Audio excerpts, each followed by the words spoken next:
Hidden away under the Bloomberg Building in the city of London lies the remains of the Roman Temple of Mithras, which you can visit. So what does that have to do with drinking? Our guest today is definitely the one to answer that question. I'm Susan Schwartz, your drinking companion, and this is Lush Life Podcast. Every week, we are inspired to live life one cocktail at a time. Francis Grew, one of the fantastic curators of the fabulous Museum of London, knows all about the Romans in London, and more specifically, what the Romans were drinking in London when it was known as Londinium. He's our guest today on this episode sponsored by the City of London. Did you know the City of London is just 1 square mile and forms the oldest part of London and was founded by the Romans more than 2,000 years ago? And already back then, it was a major trading port with goods, including wine, coming from all over Europe. How little the change. It even has its own mayor, the Lord Mayor, and government, and is run independently from London. The city has so many things to see and do, before and after work, from quirky independent cafes to internationally renowned cultural institutions, world-class modern architecture to historic heritage sites, from high-end shopping to vintage stalls, from street food to Michelin-star restaurants, and of course, from small boozers to glitzy wine and cocktail bars. There's a little bit of everything for everyone. The City of London today is a vibrant part of London with its own unique atmosphere, culture, and history, just waiting to be rediscovered. But let's head back in time with Francis to when the Romans ruled the roost. Well, I've worked at the Museum of London for many years. I'm a curator there. My background really is in archaeology, so my particular specialism is in the Roman period, but I deal with much wider periods of history than that. But I guess one always comes back to the things that one learned at the age of 7 years old, and in my case it was Latin, and so I sort of stuck with the Romans. Oh, I was a Latin learner too, very early as well. And so I have been thinking about Romans for a long, long time. Now, I haven't really been thinking about what Romans drink for a long time. And that's what we're going to be chatting about today, and what Romans were drinking in London, in the City of London specifically. So I guess my first question is, what were the Romans doing in London while they were drinking? Well, that's a very interesting question, really. The Romans, as you know, had sort of started from smallish origins, I suppose, in the city of Rome, expanded into Italy, then expanded further right out into the east, into the west, across France, into Germany, and so forth. And it seemed almost, I suppose, inevitable that they would turn their attention to Britain. And Julius Caesar, 55 and 54 BC, tried to conquer Britain, but he didn't succeed for various reasons. And then 100 years later, in 43, Christian era, the Emperor Claudius invaded Britain in a much more substantial way. A huge army came with him, and he gradually conquered most of southern Britain. It was not entirely easy for the Romans to conquer Britain. There was a lot of resistance. And eventually, by 70 or 80 years later, 120s and so forth, the Romans had got as far as the sort of Hadrian's Wall, lowlands of Scotland sort of area. They never really succeeded in conquering Scotland. That was always outside the Roman Empire. But southern Britain, northern England, very much past the Roman Empire, and London was, by a long way, the largest city, the largest town in Roman Britain, in Britannia. In fact, it's probably the only place, really, maybe York, that a visitor from France, Gaul, or northern Italy or something would actually recognise as being a city or a town as having anything like urban values in the way that they thought of them. Did they create a big city in London at that time? Yes, they did. I mean, as far as we know, there was very, very little occupation in the area of London before the Romans invaded. There were various reasons to do with geography. I suspect that the Thames, for example, to early days was both a means of communication, but also a dividing line, as it always has been, actually. People in South London today can distinguish themselves from people in North London, to put it mildly. And so there's only much here. But for the Romans, it was the River Thames that was so important to them, because they saw it was a way of giving access to Britain from the rest of the Roman Empire, that the ancient world was very, very much based on seaboard transport. We think of things like Roman roads and so forth, and of course these are hugely important, in moving armies and so forth across huge, huge distances. But in terms of sort of trade and transport of commodities, goods, it was always seaborne traffic that was important. It was where that's how it had been in the Greek world, Athens, the islands, and so forth, and the coast of Asia Minor, modern Turkey. And then in the Roman period, the Western Mediterranean, Italy, Spain, southern France, northern Africa, all these places were linked, as it were, by sea. So the Romans thought instinctively in terms of sea transport, and the river systems of Gaul or France are very good. The main major rivers such as the Rhone, very, very important river flowing into the Mediterranean, but then heading up into the modern city of Lyon and beyond. And then, of course, the Rhine and the Danube, hugely important rivers. So the Romans, if you like, were able to use these river systems as an extension of their trading network, their seaborne traffic system from the Mediterranean. And so the Thames and the Thames estuary and the future site of London fitted in perfectly to that kind of scenario. And that was the importance, really, of London and why they made it into a substantial town.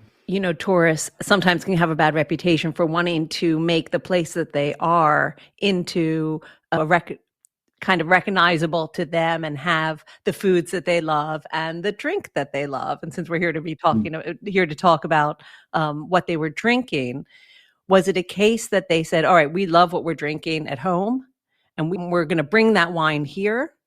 Or did they go immediately to, let's grow some vineyards here, we like drinking wine, we don't like what the locals are drinking, so we're going to create our own? Tell me a little bit about that progression into them starting to drink wine in London. Well, I think it's a mixture of all those things, really, and it's a very complex picture, which, we will never fully understand. But I think we come back to the start, to the army, and the fact that over 50,000 soldiers actually came to Britain. And London was always quite a military place. There were always soldiers around. Part of the time, actually, for much of the time, actually, a substantial fort of soldiers actually in London, but also as a transit place for soldiers going up the east coast of Britain towards Hadrian's Wall.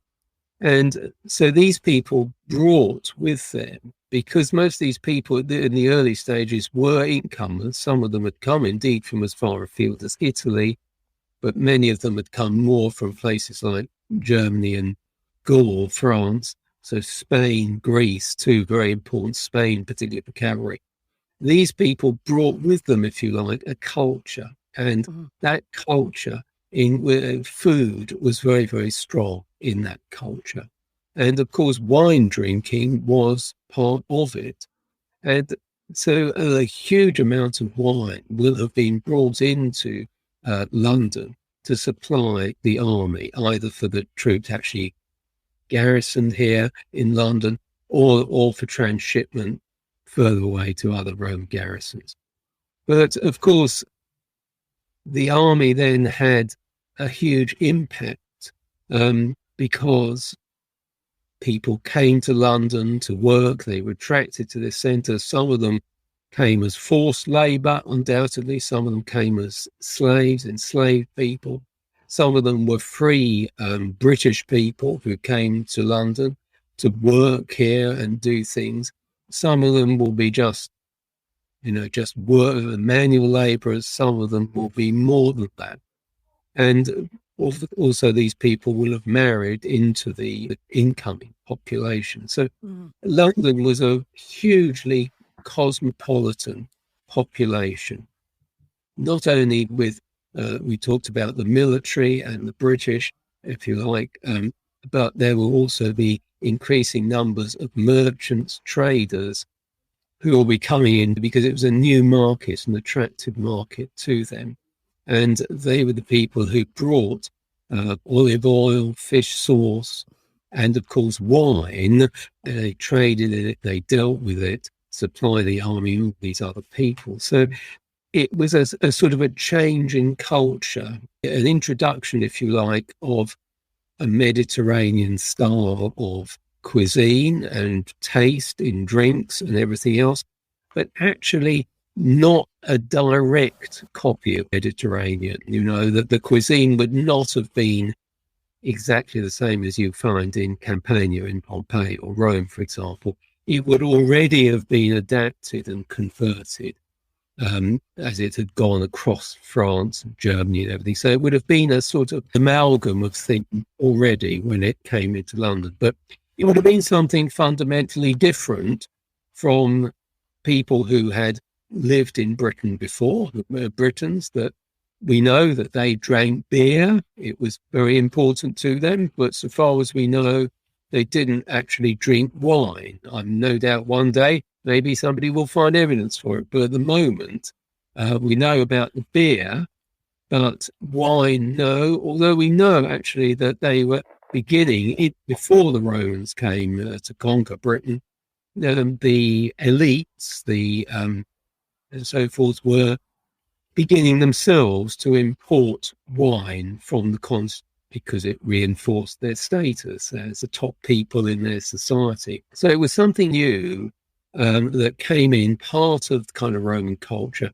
And I think it's actually, the more we look into and learn about the people who lived in London, one time archaeology certainly was very much focused on the sort of the buildings and the places and the material, whereas now I think we look much more at the people, their social, how they lived and what they did. And it's becoming more and more obvious that an incredibly cosmopolitan population lived here. These people brought all this stuff with them, including wine. I guess one of the questions that I should have asked at the beginning was, how did the Romans drink wine? Was it like their water? When you think of gin production in the 1600s, people were drinking gin because the water, or beer because the water was so bad. Was it the same kind of thing where it was watered, or I don't know, I'm just guessing here, watered down wine, or how was it drunk? Well, this is a very interesting question, and undoubtedly the poor quality of the water supply would have encouraged people to drink wine. There's absolutely no doubt about that. We know that from writers who talk about estate management and so forth, make it clear that huge quantities of wine was drunk. It was probably fairly low in alcohol compared with what we're familiar with today as table wine. And in fact, actually, in the Roman army, huge amounts of wine was consumed. It would appear, actually, we read actually of hosca, which is referred to as the drink of the soldiers, which is a more vinegar sort of thing. And in fact, in that context, it's quite interesting, I think, to recall from the Bible, the scene when Jesus Christ is on the cross and has been crucified. And there is a passage where a Roman soldier, comes up to him and offers Jesus a sponge containing, and it's usually translated as vinegar. And it's usually assumed, that this is an insult.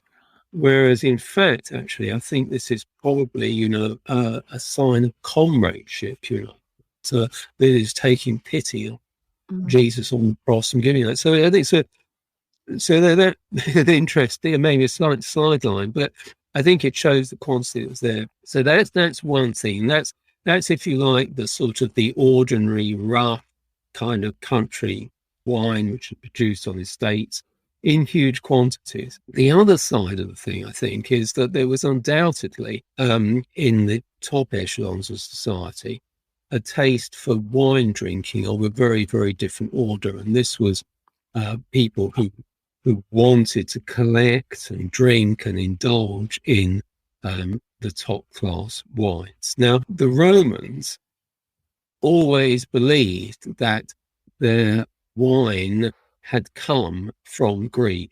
This is how they always believed it happened. And in fact, it's quite interesting that archaeology is beginning to suggest that the very origins of winemaking, that we must distinguish, of course, winemaking from grape growing, that just having grapes is not necessarily indicative that people are making wine.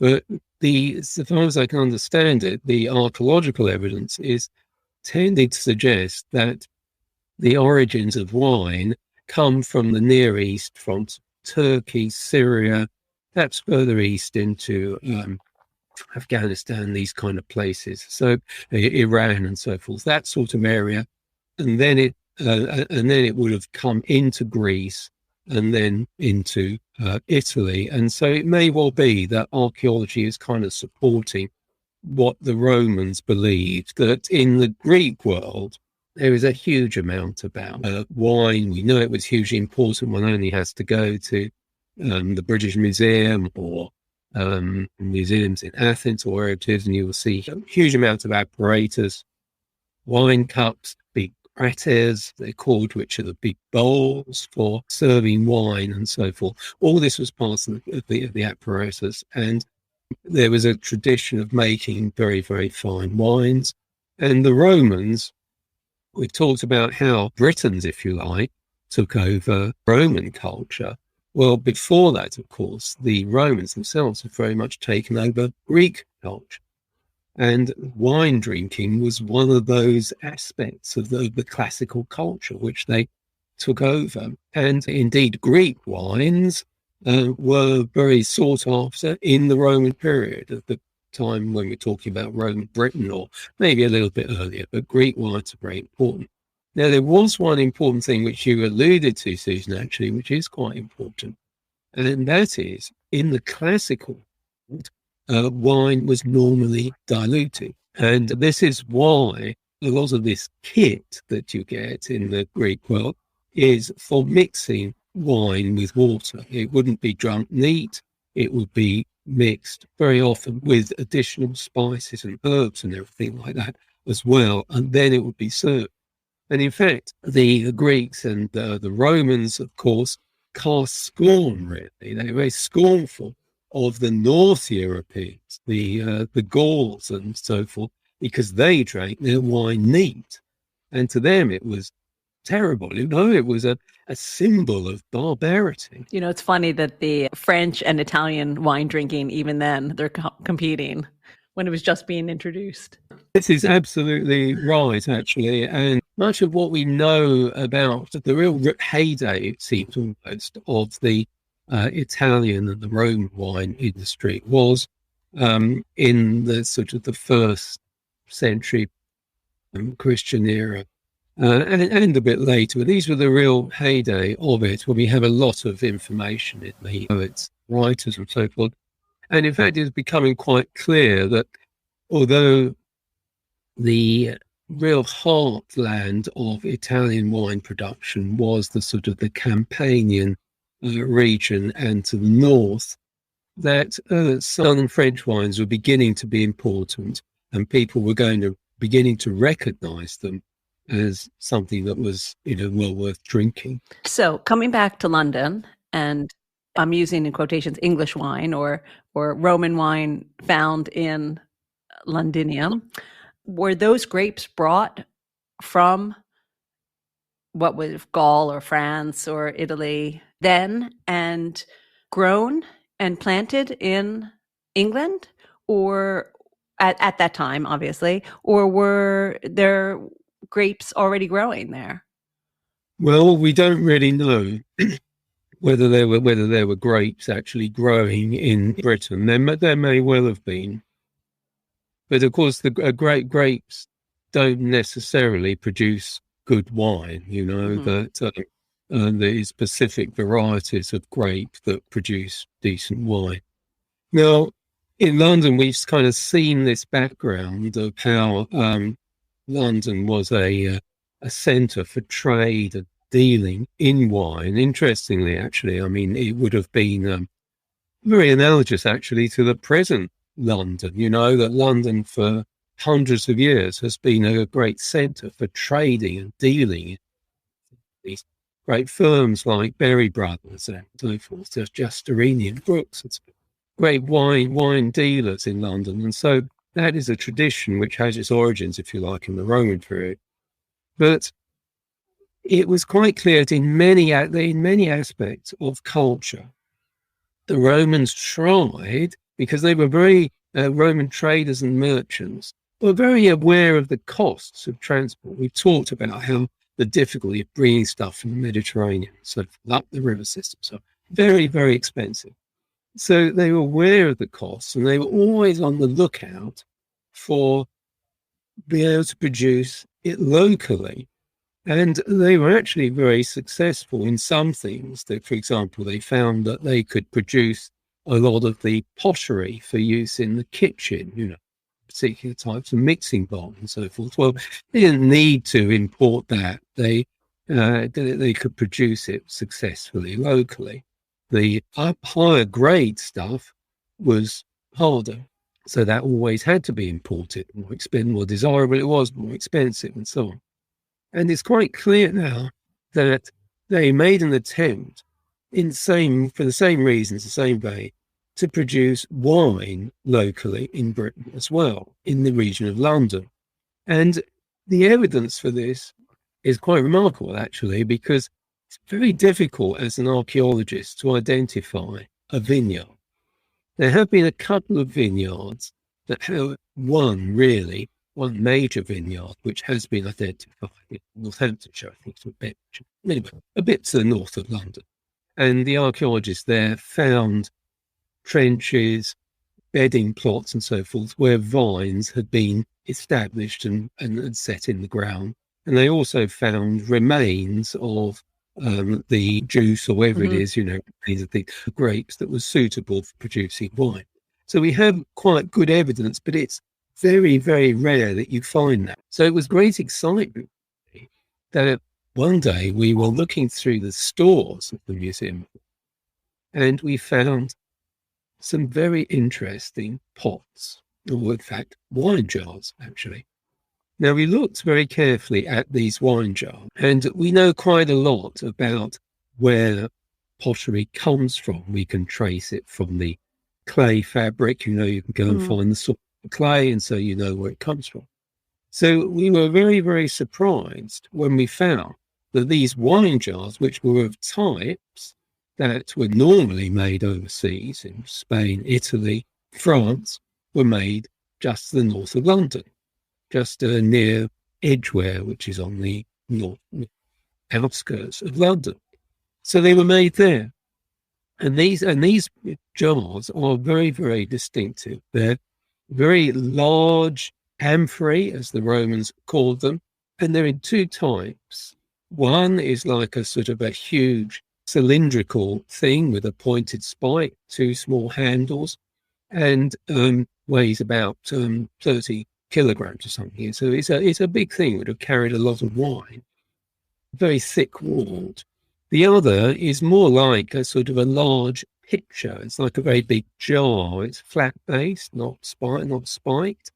It has handles and it's much wider. It's not cylindrical, it's much wider.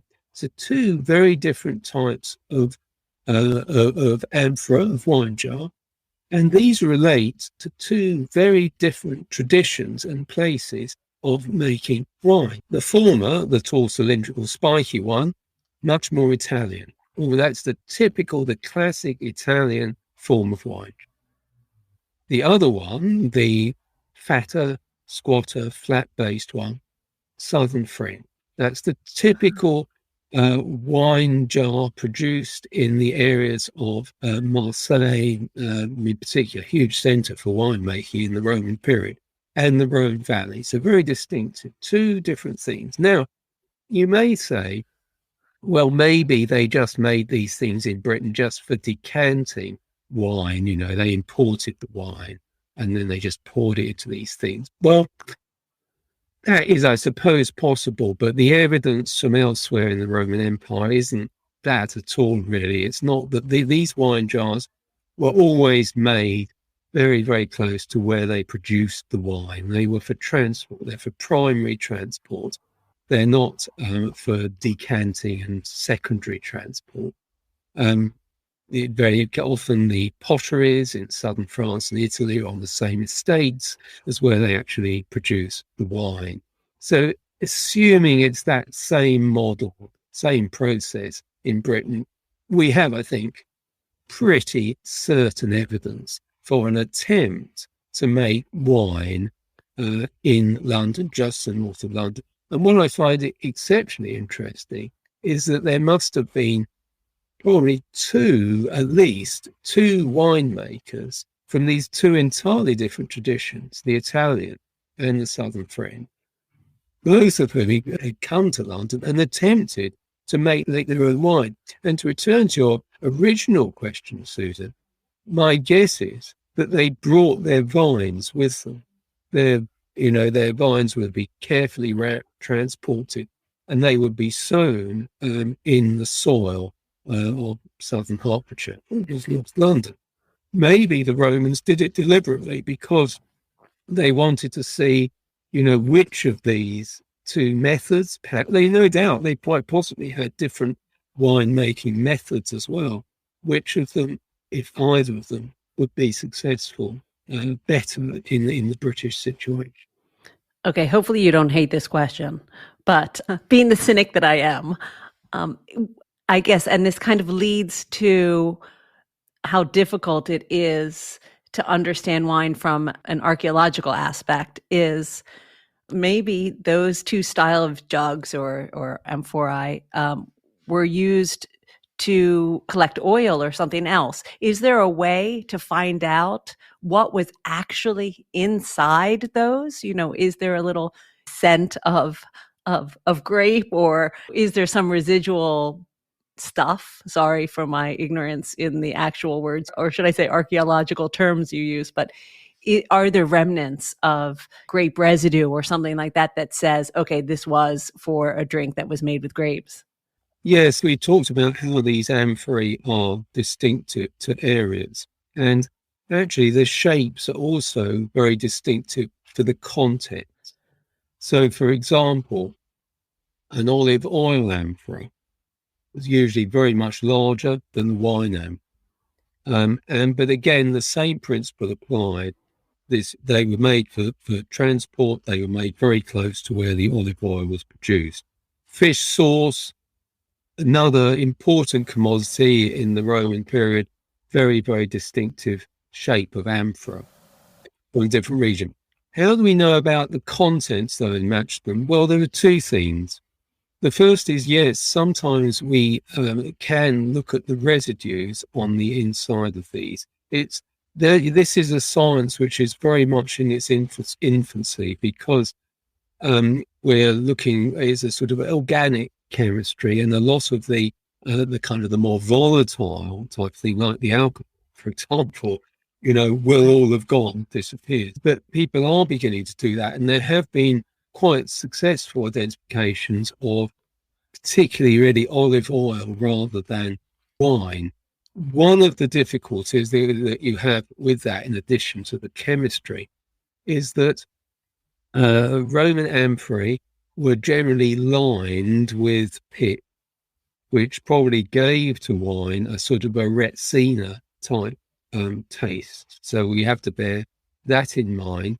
And also we have to bear in mind, fortunately, as with the examples that we've got, that a lot of these were collected years and years ago, These were excavated 50 years ago, and people just scrubbed them clean, unfortunately, because there was no possibility of doing that.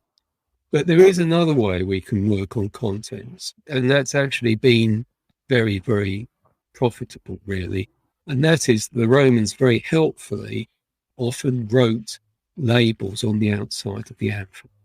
And these are extraordinary documents, really, which give us information, certainly about the products. There are many types of product, in addition to wine, actually, which we would never have guessed from this had been written on. An example of that, it's a product called De Frutum, which is a sort of a grape juice. It's more a sort of a puree grape juice, little alcohol content, which is used extensively in cooking, but we see that written on the outside of some of these amphorae.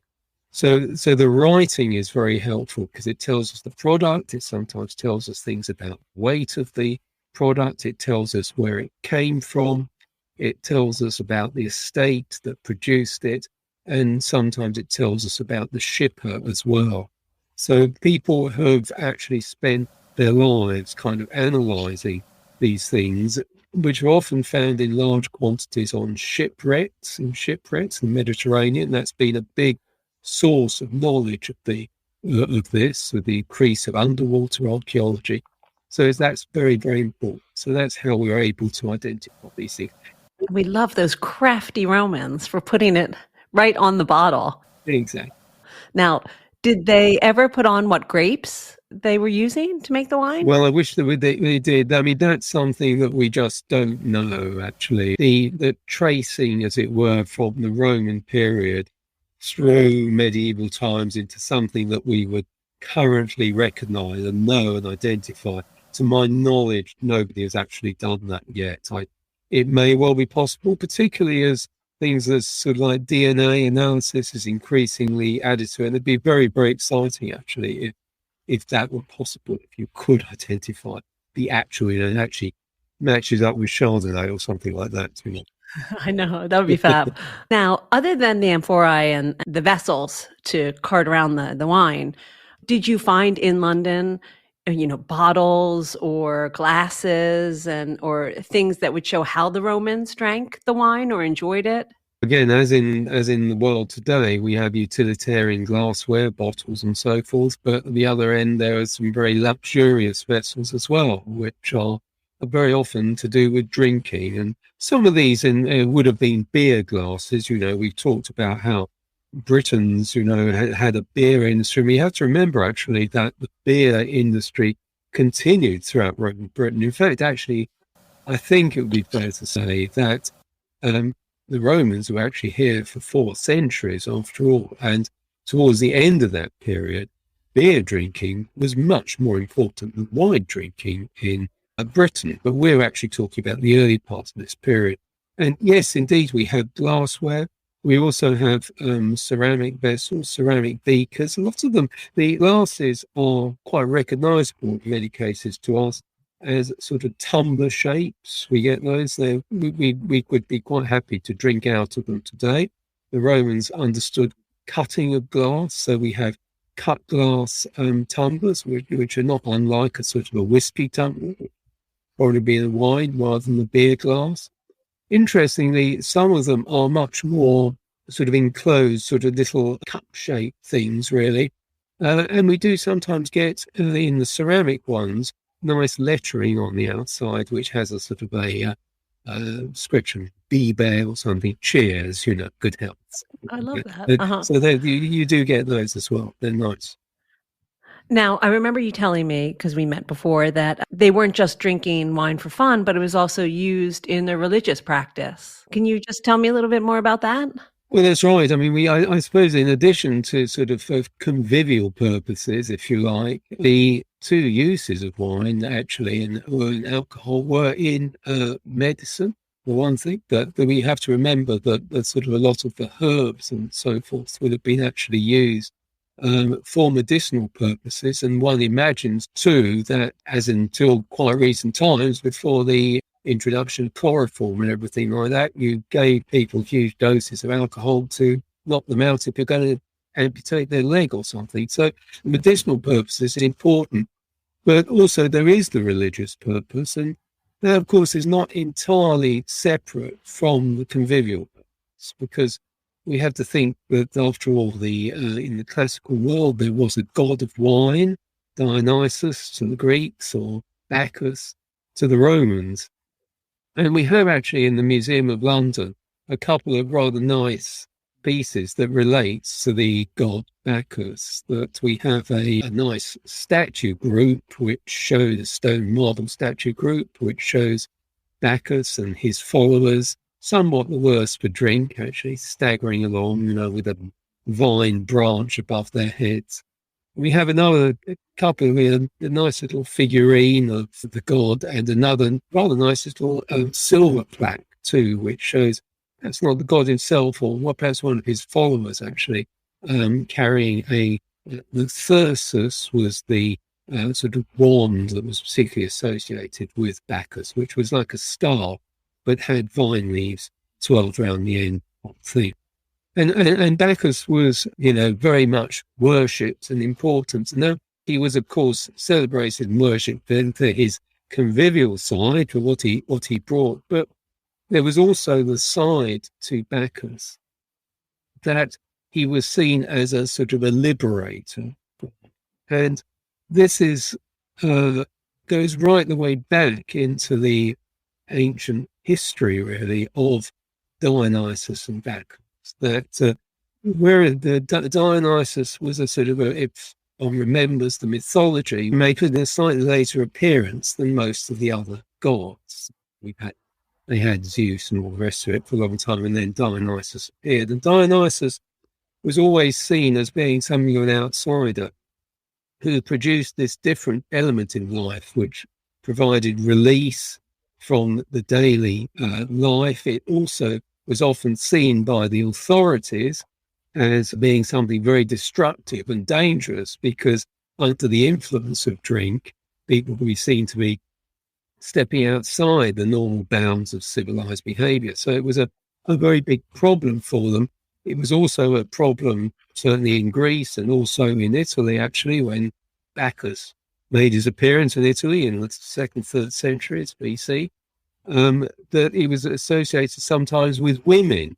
And this, of course, was a very big problem. And it's become, to the Romans, and it's become quite a big focus of study, actually, by predominantly women writers and classicists who are looking at the position of women in society.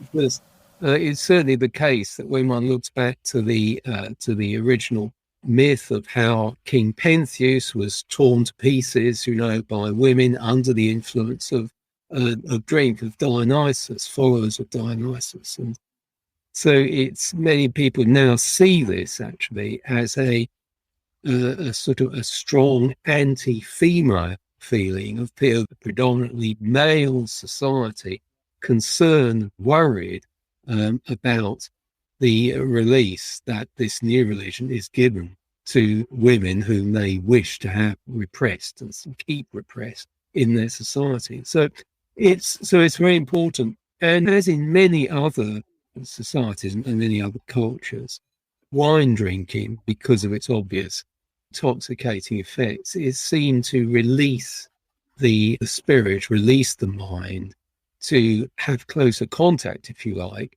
with the spiritual as opposed to the physical, mundane. Now, we've spoken about how it could sometimes be seen as a threat to society, but in later times, it was perhaps actually seen as something kind of slightly more analogous to a serious, or in inverted commas, religious experience. That we have, for example, in London, a temple to the god Mithras. This, in fact, was an all-male religion, for what it's worth. But there was a temple to Mithras in London. And when they excavated the site, they found a very nice sort of little silver canister and strainer which seems to be associated with the infusing of particular spirits, alcoholic spirits, combinations of wine and herbs, one imagines, which would have been used in the worship of Mithras and would have given his followers, if you like, this release from the practical and the humdrum, the everyday, to have this experience with their god Mithras. And it's probably not a coincidence that after the Temple of Mithras fell into disuse at the end of the 3rd century Christian era, that the temple, we believe, we're not entirely certain, but it seems very likely, was converted into a temple to the god Bacchus. So in fact, this continuation really goes through this. I don't think it was a coincidence that this Mithraic temple, which relied a lot on the experience and this very personal experience of God, in the later, very end of Roman Britain, became a temple to Bacchus, to the god, the old god, the ancient god of release from the everyday world. And it's there, and it's from that temple of Bacchus, or likely temple of Bacchus, that the stone sculpture to which I referred comes. And of course, you can today go and visit the Temple of Mithras. It's preserved underground in the new Bloomberg Building near the Bank of England in the City of London. I love that. I love that there's a temple to Bacchus right in London, in the City of London. Seems like it. I can't wait to go and visit it. I think we've pretty much delved as far as we can go into the Romans drinking wine, unless there's any other tidbits or something that you think we should know other than everything you've told us already. No, I mean, I think we talked a lot about Roman wine. I think it's of interest really in that it seems to fall into a pattern of the wine industry, of wine growing in Britain for thousands and thousands of years. You know, that as we all know, Britain is kind of on the fringe of the area where you can successfully grow wine. And this has always been this edge position which has persisted in Britain for 2,000 years, that we now, of course, learn a lot about sort of global warming, climate change and everything like that, rises in temperatures. There were fluctuations in the past. Perhaps it was in the Roman period. Maybe it was slightly warmer. I think the jury is very much out on that. I wouldn't like to comment. But of course, just rising temperatures doesn't necessarily mean it's going to be great for growing grapes, because it may mean a much wetter climate, as we are beginning to see at the moment. Actually, we seem to have a lot of rain, so it's not an unmitigated bonus for anyone growing wine. But throughout kind of history, really, people in Britain have tried to grow wine successfully. And I think probably very analogous to the kind of experiments that we see in the Roman period. And we can think of, I think, King Henry II, for example, in the medieval time. He tried to get grapes grown, vineyards on his estate. Certainly the Marquis of Salisbury, who lived at Hatfield House, which is not very far from North London, he most certainly had quite an ambitious scheme to grow wine there. He had vineyards on his estate, and to my gathers, it was quite successful, that they produced quite a lot of palatable stuff in the 19th century as well.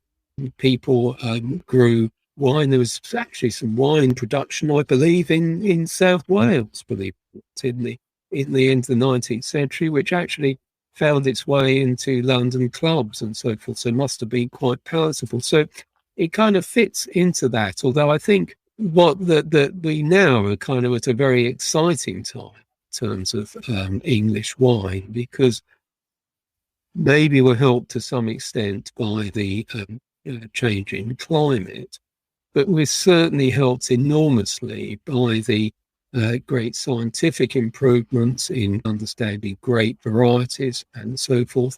And so it's really for the first time that we're seeing in England grape and wine production on a really significant scale. We're beginning to see the sort of the tens and 20s, thousands, up to 100,000 bottle production on some of these estates. Interestingly, I believe a French champagne house has actually even opened a vineyard now in southern England. So the English wine industry is really beginning to go places. Now, what I do find quite interesting actually is that in the much of the output of the English wine industry is, of course, in white wines, predominantly sparkling wine, which wins prizes all over the world for champagne type wine. But it is predominantly white. And in the Roman period too, it was white wine that was predominantly drunk.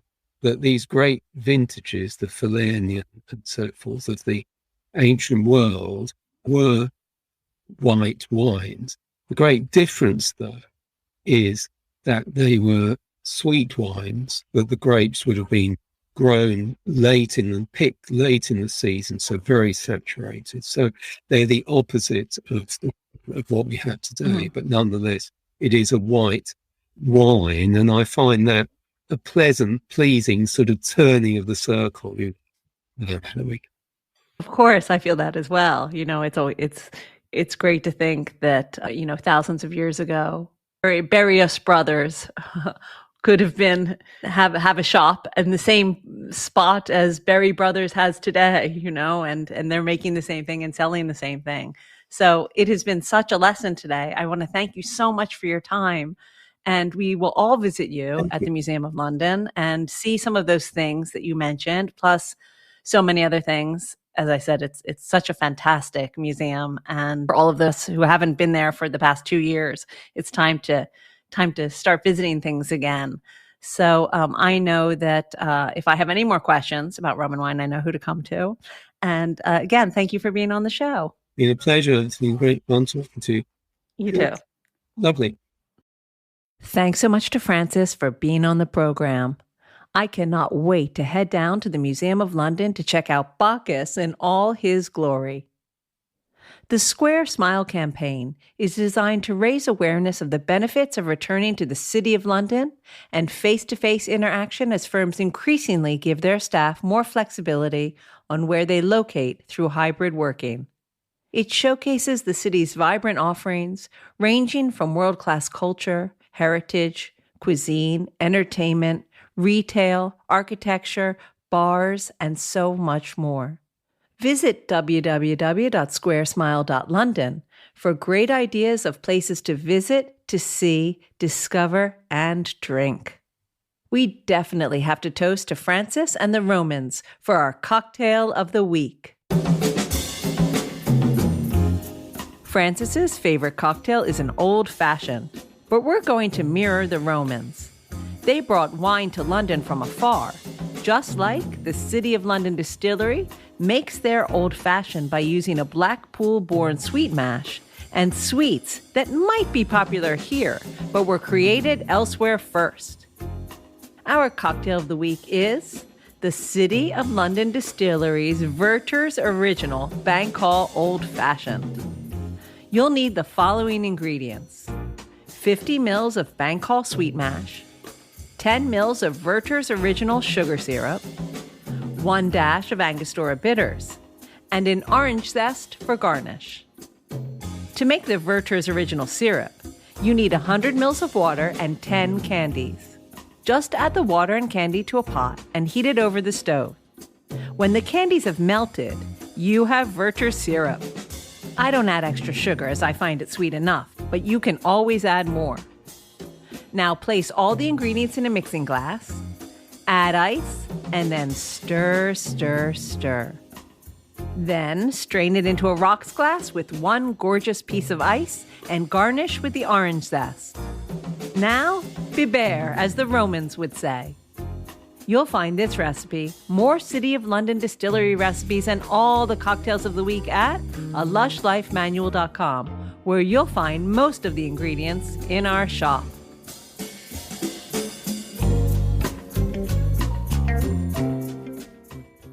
COVID got the best of me for a few weeks, but hopefully I'm back and ready to bring you more and more. So if you live for Lush Life, make sure you head out to the bars and restaurants you love and tell them how much you love them.